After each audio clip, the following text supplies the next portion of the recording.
Sir sir sir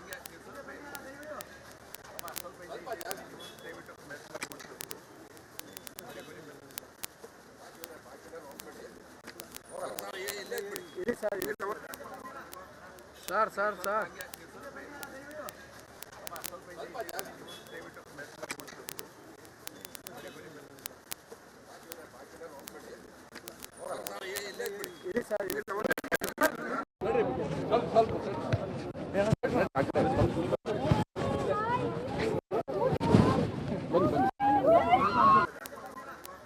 sir sir sir sir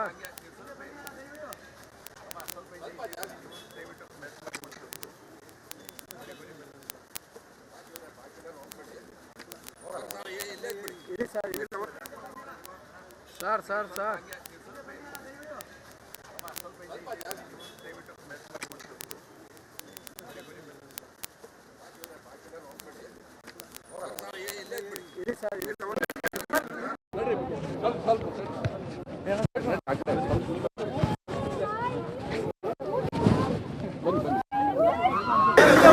ಮುಂದೋಗ್ಬೇಡಿ ಸಾಕು ಯಾರು ಹೋಗ್ಬೇಡಿ ಫೋಟೋಗ್ರಾಫರ್ ಹಿಂದೆ ಬಂದ್ರೆ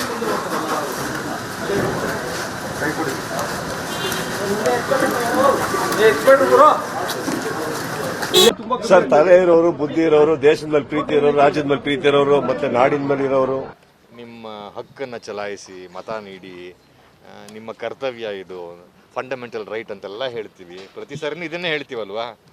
ಜವಾಬ್ದಾರಿ ಇದ್ದವರು ಕಾಳಜಿ ಇದ್ದವರು ದೇಶದ ಬಗ್ಗೆ ಓಟ್ ಹಾಕ್ತಾರೆ.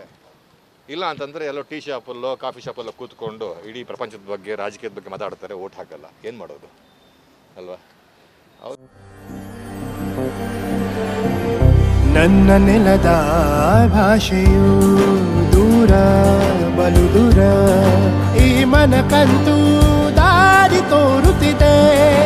ಆ ಭಾಷೆಯದೇ ಬೆಳಕು ಬೆಳಕುವ ಬೆಳಕು ಬೆಳಕುವ. ದೂರ ಎಷ್ಟೇ ಹೋಗಿ ಈ ಭಾಷೆಯಿಂದ ದೂರವಾಗಲಾರಿರಿ. ವಿಮಲ್, ನಮ್ಮ ಭಾಷೆ ಕೇಸರಿ. ಅವರು ತಿಳ್ಕೋಬೇಕು ಅದನ್ನು. ಯಾಕೆಂದರೆ ಪಾರ್ಲಿಮೆಂಟ್ ಎಲೆಕ್ಷನ್ ಇದು, ಬದಲಾವಣೆ ಆಗುವಂಥ ಒಂದು ಚುನಾವಣೆ. ಸ್ವಲ್ಪ ಜವಾಬ್ದಾರಿಯಿಂದ ಯಾರು ಬೇಕು ಯಾರು ಬೇಡ ಅನ್ನೋದನ್ನು ಅವ್ರವ್ರಿಗೆ ಇಷ್ಟ ಬಂದಾಗ ಅಟ್ಲೀಸ್ಟ್ ಅದನ್ನಾರು ಬಂದು ಹಾಕ್ಬೋದಲ್ವ. ಹಾಕದೇ ಇದ್ದರೆ ಯಾರು ಏನೂ ಮಾಡೋಕ್ಕಾಗಲ್ಲ. ಯಾಕೆಂದರೆ ಇದನ್ನು ಹೊಸದಲ್ವಲ್ಲ,